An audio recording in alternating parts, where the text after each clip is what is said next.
tem algumas vozes aí se levantando, de gente do mercado, até alguns gestores fazendo algumas críticas um pouco mais direcionadas em relação ao Roberto Campos, né?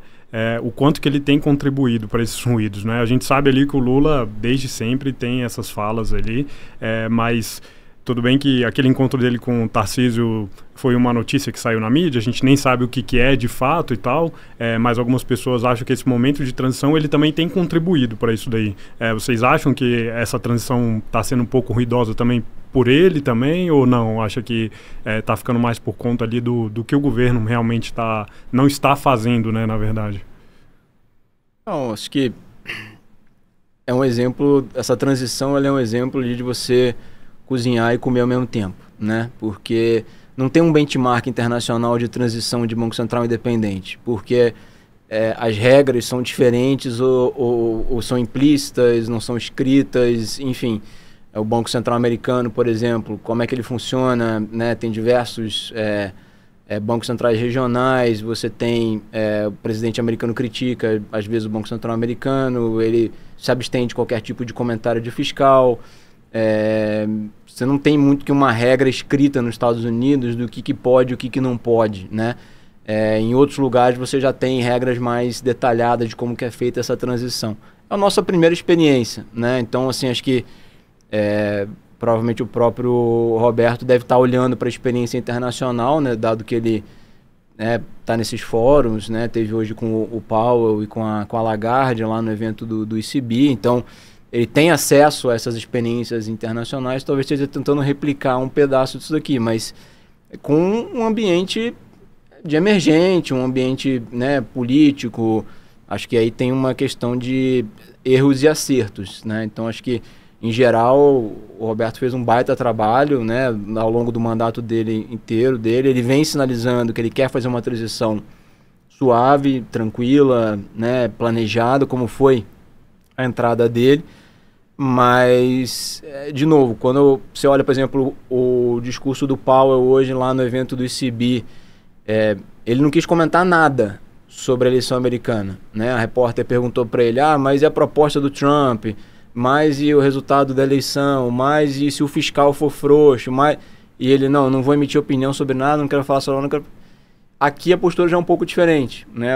O Roberto volta e meia ele comenta sobre fiscal também, não que esteja errado, só que é diferente, né? E aí, num ambiente onde você politicamente está mais distendido e o mercado está mais sensível, gera oportunidade para o outro te criticar, né? Então, acho que nesse sentido, acho que ele passa com altas notas, o Roberto, mas... Sim, de novo, todo mundo tem alguma coisinha para melhorar, algum evento que talvez ele pudesse ter evitado, ou mandado um outro diretor, né, no argumento de que, não, mas é o Banco Central que está sendo elogiado, que está recebendo um prêmio, então precisa ser ele o representante, talvez não possa ser um outro diretor, enfim.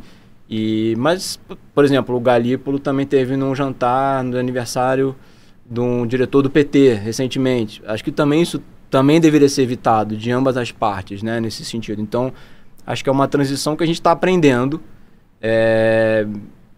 gera um benchmark para as próximas, né, porque todo mundo vai querer olhar para a primeira experiência e repetir, mas eu acho que tem ajustes aí para serem feitos, tanto do lado do executivo, quanto do lado do Banco Central, não só do Roberto, mas da diretoria como um todo, né. Você...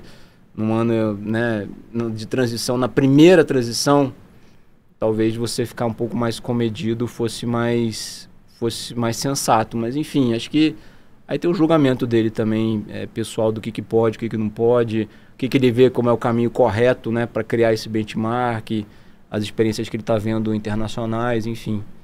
Mas acho que é um pouco isso. Não tem muito a acrescentar, quer dizer, decisão de política monetária... E todo essa comunicação e todos esses fatores que afetam a reputação do banqueiro central, enfim, é um jogo repetido, né, usando o jargão dos economistas. Quer dizer, você vai todo dia mostrando seu compromisso com meta e tal. Então, assim, independentemente de as atitudes do Roberto Campos ter, de alguma forma... exacerbado ou ter sido gatilho para algum ruído adicional, independentemente disso, o fato é que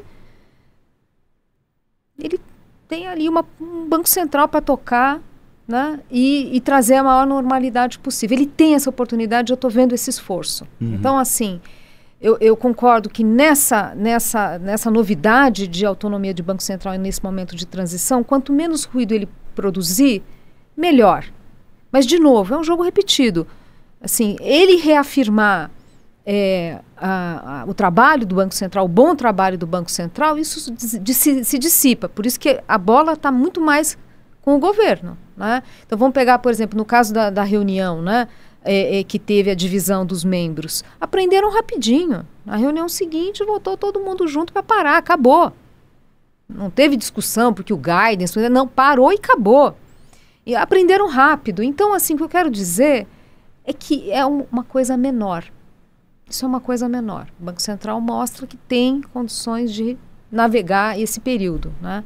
Então, realmente, acho que a bola está muito mais com o governo.